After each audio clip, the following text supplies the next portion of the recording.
এবার বলি, যারা আগস্ট সেপ্টেম্বরের মাসে পম বসাচ্ছেন, তাহলে এই গাছটাকে এরকম ঝাগড়া তাড়াতাড়ি করবেন কি করে?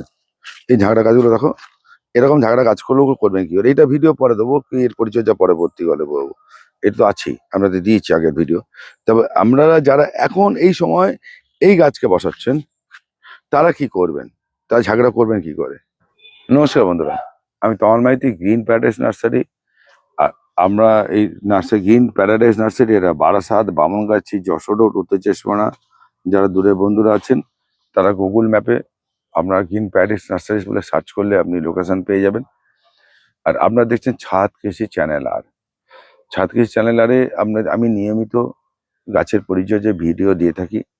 সেই জন্য আপনারা একটু সাবস্ক্রাইব করে রাখবেন। সাবস্ক্রাইব যারা নতুন দেখছেন করবেন, যাদের ভালো লাগছে একটু লাইক শেয়ার করে দেবেন, তাতে আমাদের একটু উৎসাহিত হই। আর এই যে কেন সাবস্ক্রাইব করে রাখবেন, যে আমরা তো সবাই সব গাছ করে না, তা আমি ফুল আর ফলের গাছে পরিচর্যা দিয়ে থাকি। যখন যেটা আপনাদের কাছে গ্রহণযোগ্য মনে হবে সেটা আপনি নিয়ে নিতে পারেন, যেটুখানি জানি যেটুখানি বুঝি। আজকে আপনাদের দেখাবো বলতে পম চন্দ্রমল্লিকা।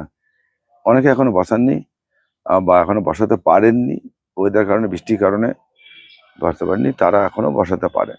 এখন বসালে পরিচর্যাটা কি হবে সেটাও বলে দিচ্ছি।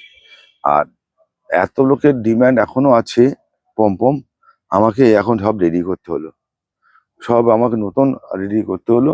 আমি ওই পাশে যা মাদার ছিল ফেলে দিয়েছি। আমি জানি এবারে কিন্তু পমের এত চাহিদা আপনাদের, তা সেই জন্য এগুলো সব মার্কিং করা আছে। তবে হ্যাঁ, আপনাদের একটা কথা অনুরোধ করছি, এখন আপনাকে 40-50 রকমের, দেখুন এখানে দেখুন 91, এটা হচ্ছে 107, আচ্ছা এখানে দেখুন 98, এরকম করে আমার চারাগুলো আছে। এবার সমস্যাটা কি হচ্ছে, আমার কাছে আগে ছিল 70-80 রকম, এখন কিন্তু 70-80 নেই, এখন 40-50টায় নেমে এসছে। যেগুলো ছিল ভালো ভালো ভ্যারাইটি, সেইগুলোই আমি আপনাদের রেখেছি। দেখুন এইসব মাদা গাছ সব নষ্ট করে দিচ্ছিল। এই মাসের পর আর পাবেন না আমার কাছে এই পম ভ্যারাইটি, পাবেন না। অবশ্য এই মানে এই মাসের পর আর পাবেন, এই এই এই লট উঠে গেলে আর পাবেন না। এখন আমাকে কেন করতে হচ্ছে, যে প্রচুর এখন ডিমান্ড আছে। তা এই গাছগুলোকে এখনো নিয়ে আপনারা বসাতে পারেন। এই বসালেও কিন্তু আপনাদের একটা জানুয়ারি বা শেষ বা ফেব্রুয়ারিতে একটা ভালো ফুল মোটামুটি দিতে পারে, আমি বলেছি বারবার করে। তা এই গাছগুলোকে বসিয়ে আপনাদের পরিচর্যাটা আমি আগে বলে দিই, তাহলে আপনাদের বুঝতে পারবেন। এই পম এখনো পাচ্ছেন, অনলাইন অফলাইন দুটোই দিয়ে হবে।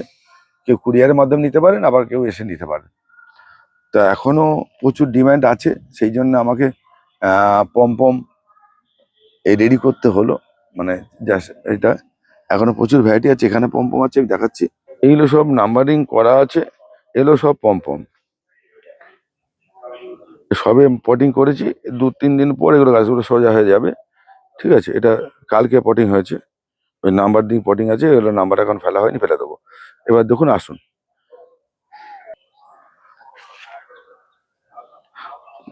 এবার বলি, যারা আগস্ট সেপ্টেম্বরের মাসে পম বসাচ্ছেন, তাহলে এই গাছটাকে এরকম ঝাগড়া তাড়াতাড়ি করবেন কি করে? এই ঝাগড়া গাছগুলো দেখো, এরকম ঝাগড়া গাছগুলো করবেন কি করে? এটা ভিডিও পরে দেবো, কি এর পরিচর্যা পরবর্তী গলে বলবো। এটা তো আছেই, আপনাদের দিয়েছি আগের ভিডিও। তবে আপনারা যারা এখন এই সময় এই গাছকে বসাচ্ছেন, তারা কি করবেন? তারা ঝাগড়া করবেন কি করে? আপনি এটা বাইরে রাখুন, ঘ্যাসে হলে বাইরে রাখবেন, মাটির মিডিয়া হলে আপনাকে সেটার তলায় রাখতে হবে। বৃষ্টি জল, এখনো প্রচুর বৃষ্টি হবে, সেই জন্য বলছি। এটাকে কি করবেন পরিষ্কার, আমি এটার সিস্টেমটা বলে দিই, তাহলে বুঝতে পারবেন। তাহলে আপনাদের অনেক কিছু হয়ে যাবে, বুঝতে পারবেন। আগের ভিডিওগুলো দেখে নেবেন, তাতে বিষ তেল বা ফাঙ্গিসাইডের ব্যবহারগুলো দেখে নেবেন। নাহলে পরে আমি একটা দেবো, এটা বাড়াবেন কি করে সেটা বলি। এই গাছটাকে যখন বাড়াবেন, 24 ঘন্টা লাইট রেখে দেবেন, 3.5 ধরে লাইট জ্বলবে। যদি লাইট 3.5 না দিতে পারেন, তাহলে এক কাজ করবেন, আমরা লাইট জ্বালা রাখবেন, যখন রাত্রেবেলা খাওয়া দাওয়া করো শুতে যাচ্ছেন, তখন লাইটটা জ্বালিয়ে দেবেন। 10টা-11টার সময় লাইটটা জ্বালিয়ে দেবেন, ভোর অবধি জ্বলবে, ভোরে লাইটটা বন্ধ করে দেবেন। সন্ধ্যা থেকে লাইট জ্বালাবেন না। অথবা যারা একটু রাত করে শোন, 12টা-1টার সময় শোন, তারা সন্ধ্যা থেকে লাইট জ্বালাবেন, 12টা-1টা অবধি লাইট দেবেন। 12টা একটা অব্দি লাইট জ্বালিয়ে রাখবেন উপরে, ঠিক আছে? এটা লাইট জ্বালিয়ে রাখবেন। এর প্রতি সপ্তাহে এই গাছটার ক্ষেত্রে 2 থেকে 4টে দানা, 2 থেকে 4টে করে দানা ইউরিয়া ফেলে দেবেন। প্রতি সপ্তাহে একবার করে ইউরিয়া দানা দেবেন উপরে। এই গাছটা অনেকে বলছেন দাদা পিঞ্চিং, হ্যাঁ এই গাছটা পিঞ্চিং করার সময় এসছে, পিঞ্চিং এবার করবো। দেখুন এই যে পিঞ্চিং করবো, নিচের ডালগুলো পাতাগুলো ফেলে দেবো, এই নিচে এই গোড়াগুলো ফেলে দেবো, এটুকু। এরপরে পড়বে 4 ইঞ্চি পটে আছে, ঘ্যাসের আছে। আমি বললাম কি ঘ্যাস মিডিয়া হোক মাটির মিডিয়া হোক, আপনার সিস্টেমটা হচ্ছে এরকম। আর কি করবেন, 50 থেকে 50 গ্রাম খোল, 50 গ্রাম ডিএপি, 50 গ্রাম কি খোল, বাদাম খোল ভেজাবেন, 2 রাত্রি ভেজাবেন। বাদাম খোল হচ্ছে 2 রাত্রে ভেজাবেন, সর্ষে খোল নয়। বাদাম খোল 2 রাত্রি ভিজিয়ে এ গাছে জল দেবেন সপ্তাহে একদিন, সপ্তাহে একদিন। আর কি করবেন, আপনার যেহেতু ইউরিয়া নিচে দিচ্ছেন আর উপর দেবেন, এবার 20-20-20 বা 19-19-19 1 গ্রাম থেকে 1.5 গ্রাম 1 লিটার জলে দিয়ে সপ্তাহে একদিন করে উপরে গাছকে চান করিয়ে দেবেন, ধুয়ে দেবেন। এই 3-4টে জিনিস যদি করতে পারেন, এখনো চন্দ্রমল্লিকা বসিয়ে আপনি ভালো একটা রেজাল্ট পেতে পারেন জানুয়ারি থেকে ফেব্রুয়ারির মধ্যে। ডিসেম্বরের শেষ, জানুয়ারি ফেব্রুয়ারির মধ্যেও এই চন্দ্রমল্লিকা আপনার কাছে ভালো একটা রেজাল্ট দেবে। আমরা ছোট ছোট টিপস, গোপন কিছু কথা আজ অবধি কেউ বলে এরকম করে বলেনি। আপনাদের কি বলছি ভালো করে বুঝুন। লাইট জ্বালিয়ে রাখতে যদি 12 ঘন্টা লাইট জ্বালিয়ে রাখতে পারেন ভালো। যারা পারবেন না তারা রাত্রির যখন শুতে যাবেন 11টা-12টার সময় তখন লাইটটা জ্বালিয়ে শুয়ে যাবেন, সকালে বন্ধ করবেন। অথবা সন্ধ্যে থেকে লাইট জ্বালাবেন 12টা একটা, যারা রাত করে শোন তখনই জ্বালাবেন, ঠিক আছে? এইটা লাইট বাড়ালে কি হবে, ঘুমোতে পারবে না, গাছ কিন্তু একটু তাড়াতাড়ি বাড়বে। যেটা 17 দিনের ডাল ছেড়ে মোটামুটি একটা রেডি হতো বা 15 থেকে 17 দিন, সেটা 5 থেকে 6 দিন কমে আসবে। তখন আপনি ডালটা তাড়াতাড়ি বাড়বে, আপনি ডাল তাড়াতাড়ি পিঞ্চিং করতে পারবেন। বারবার করে বলছি, এই অবস্থায় খাবারটাই কথা বললাম। এরপরে যখন এই অবস্থায় চলে যাবে তখন কিন্তু খাবার আলাদা হয়ে যাবে, খাওয়াটা বেড়ে যাবে। তখন যে খাওয়াটা চলছিল সেটা তো চলবে, তার সঙ্গে সপ্তাহে একদিন করে ঘ্যাস মিডিয়ার কথা বলছি, মাটির মিডিয়ার কথা বলছি, 15-15-15 একদিন করে দিতে হবে, ঠিক আছে? ঠিক এরপর থেকে যখন এই 5 ইঞ্চি থেকে 8 ইঞ্চিতে উঠে যাবে তখন যোগ হবে 10-26-26 যোগ হবে এর সঙ্গে, 10-26-26 যোগ হবে। ওটা তো চলবে, তার সঙ্গে 10-26-24 26-26 আসবে। কেন, আগের গুলো মধ্যে আপনার কোনো নেই, মানে পটাশ নেই। 10-26-26 পটাশটা আছে, পটাশটা ব্যালেন্স করবে। আচ্ছা, এবারে এই যে আমরা 4 ইঞ্চি দেখালাম, এর আগে আপনার যারা নতুন দেখছেন তাদের বলে রাখি, 1261 আপনি গোড়ায় দিন বা স্প্রে করে দিন, একবার সপ্তাহে একদিন দিতে হবে। 15 দিন অন্তর আপনাকে হিউমিক অ্যাসিড একবার ব্যবহার করতে হবে, 1 লিটার জলে 1 গ্রাম। আচ্ছা, আর একটা জিনিস করতে হবে, ম্যাগনেসিয়াম সালফেট আপনি স্প্রে করে দিন আর গোড়ায় দিন, 15 দিনে একবার দিতে হবে 1 গ্রাম 1 লিটার জলে। 4 ইঞ্চি টবে সে মাটির মিডিয়া হোক আর ঘ্যাস মিডিয়া হোক, যেটা করতে হবে। আগের একটা ভিডিও দেখে নেবেন, আমি যারা নতুন দেখছেন সাবস্ক্রাইব করে যাবেন, করে নিয়ে এই চন্দ্রমল্লিকার ভিডিওগুলো দেখে নেবেন, দেখবেন ওতে বিষ তেল মানে কীটনাশক এবং ফাঙ্গিসাইডের ব্যাপারটা আমি বলে দিয়েছি।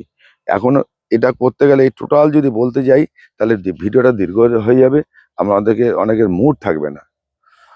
এর পিঞ্চিংটা কিভাবে হয় সেটাও দেখানো আছে, পরবর্তীকালে আবার পিঞ্চিং দেখাবো, আবার খাবার বলবো, এই গাছগুলোরই আমি আবার বলবো।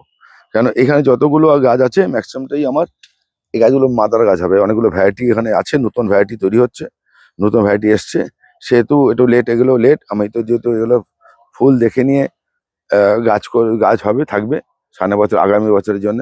যেমন এটা নতুন ভ্যারাইটি, এটা ঠিক আছে, এটা নতুন ভ্যারাইটি এসছে। এরকম কিছু কিছু ভ্যারাইটি আমার কাছে এসছে, আরো আছে, আমি আগে থেকে বলবো না। এগুলো ফুলটা ফুটিয়ে আপনাদের দেখাবো, তখন আমরা বুঝতে পারবেন এটা আলাদা ভ্যারাইটি না নতুন না পুরনো, তখন বুঝতে পারি। এখন সব আমি আর কিছু বলতে চাইছি না। এবং পিঞ্চিংটা বিরাট মাস্ট, এই গাছ সুন্দর হতে গেলে যখন এই গাছটা এই ডালটা ছেড়ে যায়, এই পিঞ্চিংটা কিন্তু এরকম করে পিঞ্চিংটা ঠিক মতো করতে হবে, ঠিক জায়গায় ঠিক সময় পিঞ্চিংটা করতে হবে, তাহলেই আমরা গাছকে সুন্দর হবে আর ভালো হবে, ঠিক আছে? এই যে দেখালাম। আর পিঞ্চিং যখন করবেন, আর একটা গোপন কথা বলে রাখি, না এই ভিডিওতে বলে লাভ নেই, আমি বড় ভিডিওতে আমি বলে দেবো, সেটা যখন একটা বড় গাছ হবে তখন আমি বলে দেবো, সেইটাখানে বলছি। আমার ভিডিওগুলো আপনারা একটু কাইন্ডলি ফলো করে রাখুন। আপনাদের যারা গাছ করতে চাইছেন, দেখুন আমার কাজ হচ্ছে, আপনারা সাধারণ বাড়িতে ছাদে মাদে গাছ করছেন, ছাদে উঠোনে বাগানে কাজ করছেন, তাদের আপনাদের একটুখানি পরিচর্যা বলে দিয়ে যদি আপনাদের কাছে আসতে পারি বা কোনো উপকারে লাগতে পারি, সেটাই আমার সার্থকতা। সেই জন্য আমি করে থাকি। এখন এইটা করলে আপনাদের কি হবে, আপনাদের কিছু গাছের একটা ভালো এই করতে পারবেন। যেমন দেখুন, এটা 5 ইঞ্চি এটা আছে, গাছের চেহারাগুলো দেখুন। হ্যাঁ, আমার হাতে যে গাছ খারাপ হয় না তা নেই, এ দেখাচ্ছে আপনাদের হাতে গাছ। এবার গাছটা খারাপ হলো কেন? এটা কিন্তু জল বসেছে, এর শেকড় ডেভেলপ হয়নি। এরকম হয়, হয় না তা না। আপনাদের বলছি, গাছ শেকড় ডেভেলপ না হলে কি হয় দেখুন, পচে গেছে, জল পচে গেছে। আপনাকে এরকম করে তুলে তুলে কজন আমি দেখাই যায় না, আমি দেখিয়ে দিই যে কেন হয়েছে, কি জন্য হচ্ছে। এটা ফাঙ্গাস লেগে হচ্ছে। এই ফাঙ্গাসের ট্রিটমেন্ট আমি ঠিক মতো করতে পারিনি। এই দেখুন, এত ভালো গাছ, দেখুন ডাল বেরোচ্ছিল, কিন্তু গাছটা নষ্ট হয়েছে। দেখুন এই যে, এই দেখুন, আমি আপনাদের এরকম করে দেখাই। এরকম 2-4টে হতে পারে, হতেই পারে, এবং হয়ও, সবার কাছে হয়। মিথ্যা কথা বলে লাভ তো নেই। সবার কাছে হয়, কেউ দেখায় কেউ দেখায় না।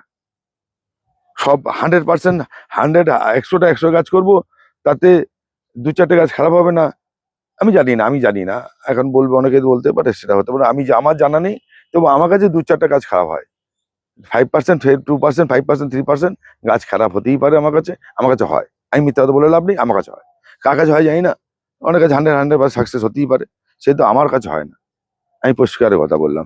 তাতে আমাকে এই দেখে যদি ফলো করবেন, না করবেন, সেটা আপনাদের বিষয়। কিন্তু আমার কাছে যেটা সত্যি সেটাই বললাম। কেন? বাস্তবের উপর দাঁড়িয়ে তো কথা বলতে হয়, অবাস্তব তো কিছু নেই। আমার জন্ম যখন হচ্ছে, আমার মৃত্যুটা নিশ্চিত, এটা বাস্তব। আচ্ছা, অনেক বন্ধুরা আবার কি করেন, গত বছরের গাছ রেখে দিয়েছেন, এই বছর সেই গাছটাই ফুল ফোটাবেন, মাদা গাছ বলে, মানে সেটা দেখে ডালপালা ছাড়ছে। তাদের কাছে গাছ হবে না। তাদের কাছে বৃষ্টি জলে গাছটা মরে গেছে। দেখেন, আপনাদের সারা বছর গাছটা ভালো থাকবে, ঠিক এই যে বর্ষাটা হবে, তাতে ঠিক রেখে দেওয়ার পর গাছটা মরে যাবে। তা এই জন্য আপনারা এটা করবেন না। আপনারা কাজ করবেন, নতুন গাছ করুন। আপনারা নিজেরা গাছটা করে নিচ্ছেন, নতুন ডাল কেটে নিয়ে নতুন ডালে গাছ করুন। নাহলে এই গাছের একটা সিস্টেম আছে। এই চন্দ্রমল্লিকা মোটামুটি 1 বছর অবধি আপনাকে বা 1.5 বছর অবধি গাছটা শেকড়টাকে ভালো রাখতে পারে। পুরোনো শেকড়গুলো নষ্ট হয়ে যায়, নতুন শেকড়ের উপর দাঁড়িয়ে থাকে গাছটা। সেহেতু আপনাদের আহ বুঝে করুন, ভেবে করুন, দেখে করুন। আপনাদের যে টেকনিকটা শেখালাম বা বলে দিলাম, আপনাদের আজ অবধি কেউ, আমি বলছি, আমি দেখিনি, আমার চোখেও পড়িনি, বা আমি অত লোকের ভিডিও দেখে ভিডিও করিও না, নকলও করি না। তবু আপনাদের বলছি যে এগুলো আমাদের প্র্যাকটিক্যাল অভিজ্ঞতা থেকে আপনাদের বলে দিলাম। যদি কাজে লাগাতে পারেন, আপনার সাকসেস হবেন। যারা এই সময় চন্দ্রমল্লিকা বসাচ্ছেন, আপনারা এই টেকনিকগুলো লাগান, তাহলে আপনারা দেখবেন চন্দ্রমল্লিকাটা খুব ভালো রেজাল্ট দেবে। নমস্কার বন্ধুরা, আজকে এই পর্যন্তই। ভালো থাকবেন, সুস্থ থাকবেন।